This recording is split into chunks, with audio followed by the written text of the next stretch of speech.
Oi pessoal, aqui é o professor Maxwell de História e hoje vou dar aula para o sexto ano.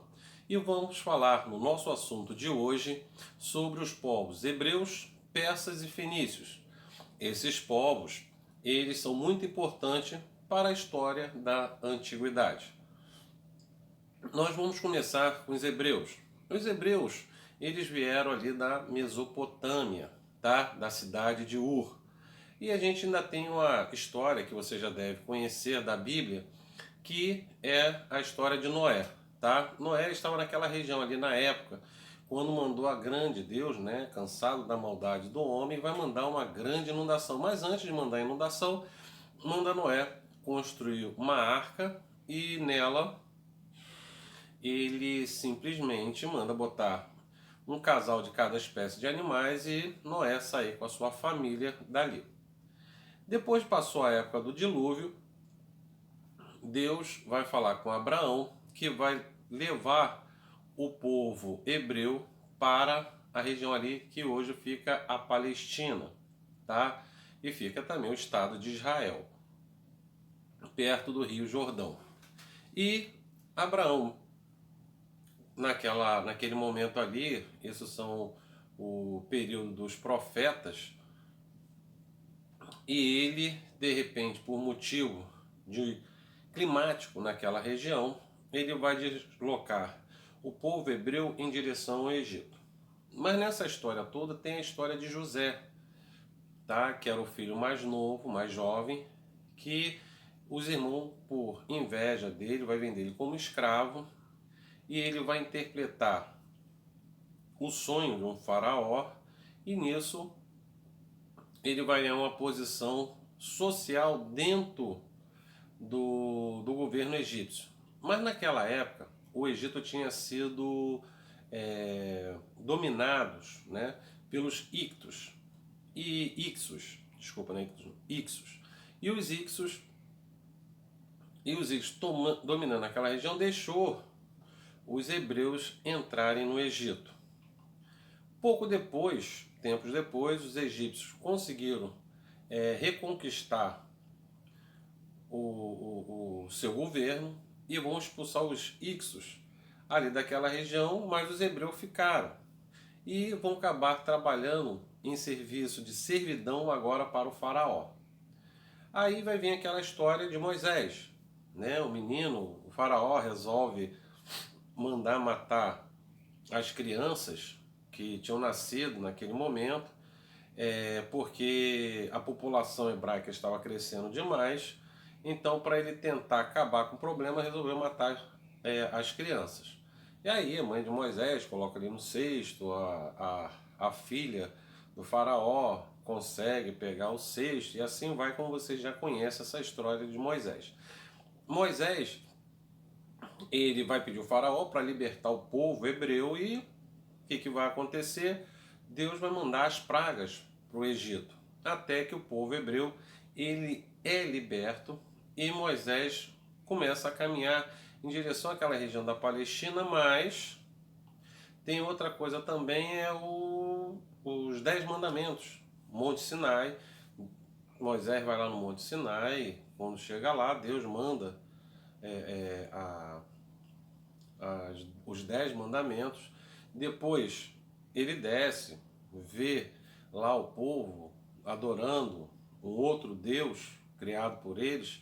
O que vai acontecer? Moisés vai quebrar as tábuas e depois vai voltar de novo ao Monte Sinai, vai pegar de novo e depois vai botar na Arca da Aliança, tá?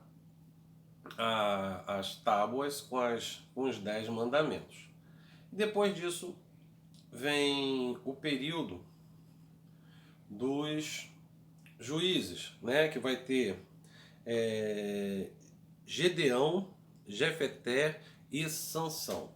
Sansão é o que é o mais conhecido entre os três aí. Mas o último foi Samuel. Samuel foi o último dos juízes, do juízo. Sansão é a história, né, na qual ele vai lutar contra os filisteus, os filisteus, esqueci o nome do outro povo agora, mas vou lembrar, tá? Os filisteus principalmente. o Sansão, ele sempre vencia, e tem aquele coisa que ele tinha um cabelo comprido, que a força estava no cabelo, Dalila vai traí-lo, né? E vão cortar o cabelo dele, ele vai ser cego, né? Vão cegar ele e ele vai ser levado depois como troféu para ser mostrado dentro de um palácio, na qual ele derruba as duas colunas que sustentam o palácio, ele morre mas ele acaba ali com os inimigos dele. Isso tudo a gente está vendo aí no período dos juízes, apesar que Samuel foi o último dos juízes. Mas teve também a história quando os filisteus, na batalha de Gibeoé, é... Saul vai perder essa guerra e com vergonha ele vai se suicidar, tá? Aí os filisteus venceram e os filisteus mandam o seu grande campeão Golias e desafiou os hebreus na qual quem desafiaria o seu grande campeão, o gigante Golias. Então manda lá o menino Davi para lutar contra Golias. E ele, com uma pedrada que dá na testa de Golias, que cai morto, é decapitado por Davi, e o Davi se torna o primeiro rei dos hebreus. Depois ele faz uma boa gestão, aí vai vir o período de Salomão, que é conhecido como o rei sábio. Mas Salomão também, que vai construir o templo de Salomão, e lá vai ficar guardado a arca que leva os 10 mandamentos, tá? E Salomão, ele tinha uma maneira sábia, tem até um conto que diz que tinha duas mulheres, né? A criança de uma delas tinha morrido durante a noite e a outra mulher foi lá, sequestrou o filho da outra mulher, falando que o filho era dela. E na hora das duas brigando, levaram o rei Salomão. O rei Salomão falou que que houve? Não, é que o filho é meu. Não, o filho é meu. E pá, aquela briga entre as duas mulheres. Tá bom, já sei o que eu vou fazer. Pega uma espada. Vamos cortar a criança no meio e cada uma ficar com a metade. Aí a outra que... Não, não, por favor, deixa então com ela. Deixa a criança com ela. Não faça isso com a criança. E o que aconteceu? Salomão falou, a criança é dela. Porque na realidade o amor de mãe, ela dá a vida para não ver seu filho morrendo. Então Salomão sabiamente entregou a criança à mãe verdadeira.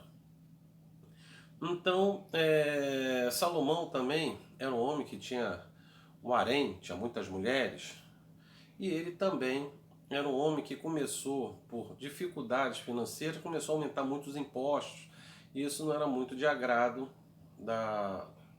dos súditos. Então Salomão vai vir a falecer, e aí o reino vai ser dividido, vai ser o reino de Judá, são 12 tribos, o reino de Judá vai ficar separado, e as outras 11 tribos do outro lado. As 11 tribos elas vão ser vencidas, tá? Judá ainda vai continuar, depois eles vão ser conquistados aquela região pelos romanos, tá? Mas os romanos vão conquistar e depois disso o povo judeu, vai ver a diáspora, eles vão se espalhar pelo mundo. O que vai interligar os judeus, né, nesses anos todos de separação até ter o seu estado, que vai ser depois da Segunda Guerra Mundial, quando em 1947 a ONU dá lá aquele pedacinho lá onde é hoje Israel, aos judeus. E assim termina a história dos hebreus, tá? Não esquecendo que os hebreus, a nível religioso, eles são monoteístas, não pode ter imagem de Deus, tá? Deus não pode. Pode ver que o único Deus daquela época, e até os dias de hoje, que não existe uma imagem dele é o Deus judeu, tá? Que vai vir nascer depois dele mais duas religiões. A religião cristã, que vai vir do judaísmo, e depois a religião islâmica, tá? Elas são todas do mesmo tronco, sendo que os judeus não acreditam em Jesus porque não acredita que Jesus não existiu, não. Eles acreditam, mas acreditam ele como um homem muito sábio, como um homem que era um verdadeiro profeta. E isso também vai ter para a religião muçulmana, que vai ver Jesus não como uma divindade, mas sim como um profeta, tá? Então, essa diferenciação das religiões que têm o mesmo tronco, que é o judaísmo, tá? E são monoteístas, só acreditam em um Deus, tá? Então, a gente viu aí os hebreus, agora a gente vai falar sobre os persas. Então, dando continuidade à nossa aula, vamos falar agora sobre o Império Persa. O Império Persa vai começar com Ciro, quando ele faz a unificação de dois povos, né?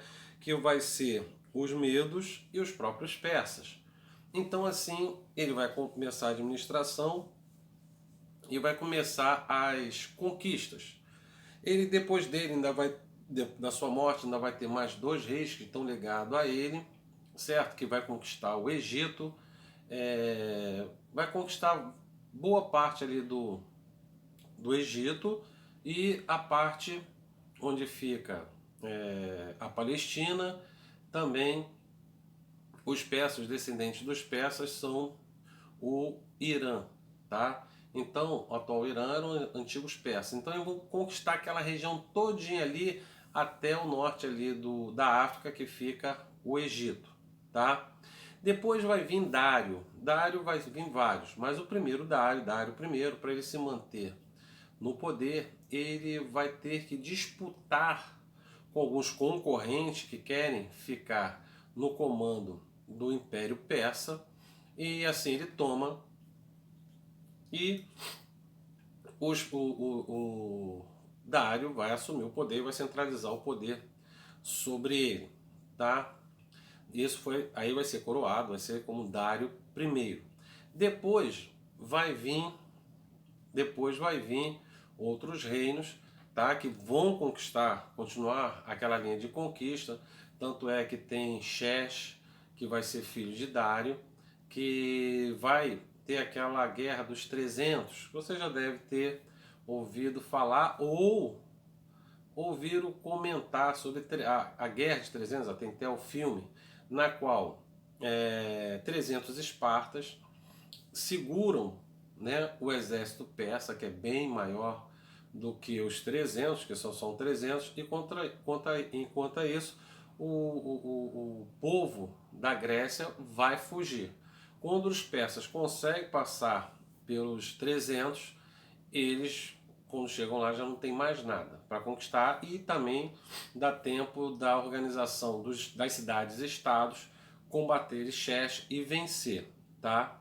Mas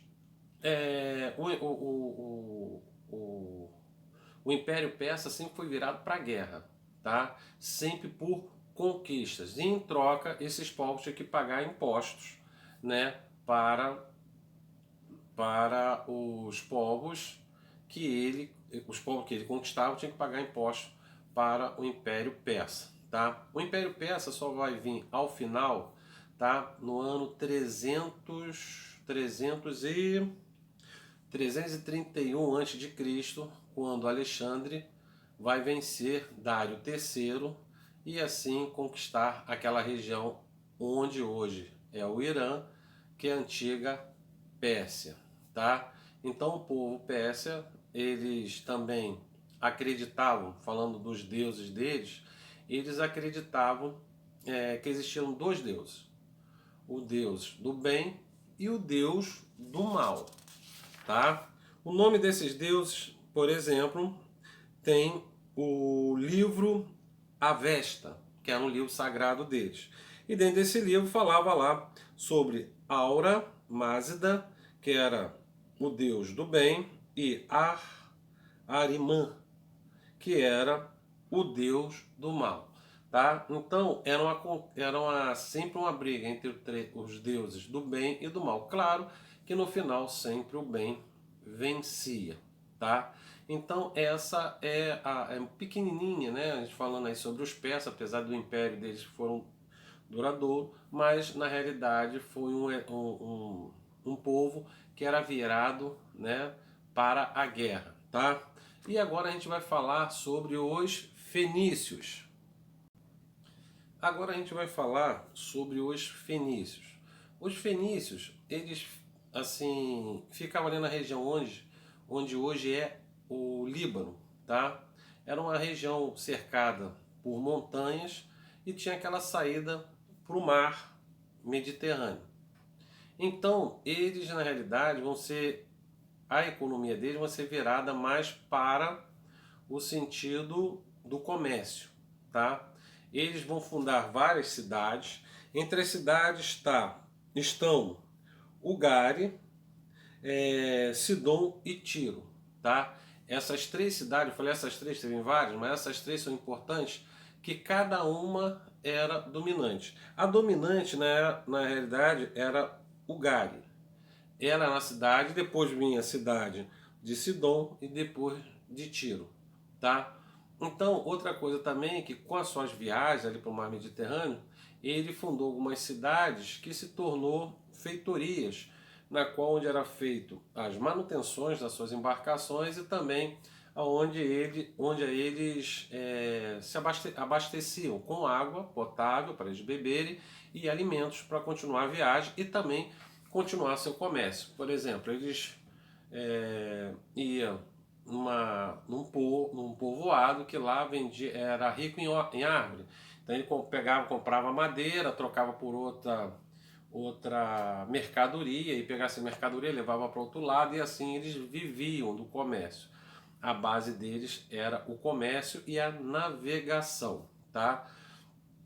A agricultura era muito pouco, era mais para subsistência das cidades, mas não era no sentido de exportação. Então os fenícios foram grandes navegadores, grandes comerciantes e também vai ser um povo que vai absorver um pouquinho da cultura de cada povo daquele que ele visitava para comercializar e também vai absorver, tá? Principalmente da Grécia. A Grécia é um mundo na qual todo mundo que conquistaram a Grécia, de impor a cultura, sempre absorveu a cultura grega. Outra coisa que a gente é bom fortalecer, tá? Que os fenícios eles vão criar o alfabeto, tá? Então esse alfabeto que a gente usa hoje aí, com a combinação depois das vogais criada pelos gregos, vai ser o alfabeto que nós temos hoje aí, tá? Mas ele que vai criar o alfabeto colocando som, né? Criar símbolos, que as letras não são mais nada do que símbolos, tá? E esses símbolos vão ser criados pelos fenícios na combinação do som, tá? A, vamos botar aqui no dia de hoje, A fez um símbolo, letra A. Depois criou uma letra que Fá, Fá, C com a faca. Então ele, com o som das palavras, vão criar as consoantes e também as vogais, depois junto com os gregos ali que vão colocar também no alfabeto deles, e assim vão criar o alfabeto, tá? Então a gente tem, a nível cultural, a gente tem muito agradecer a eles, tá? Como eu falei já da atividade econômica, tá? A religião deles simbolizava, tinha alguns deuses, eles eram politeístas, tá? Tinha Baal, ou deusa, simbolizava a chuva e a tempestade.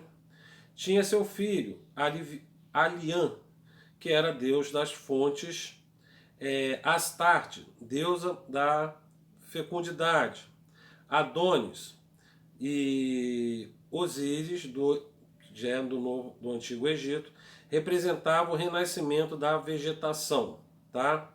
E também tinha a deusa da morte, que era Melkarte, tá? Então, esses são alguns deuses. Então, os deuses deles, então eles eram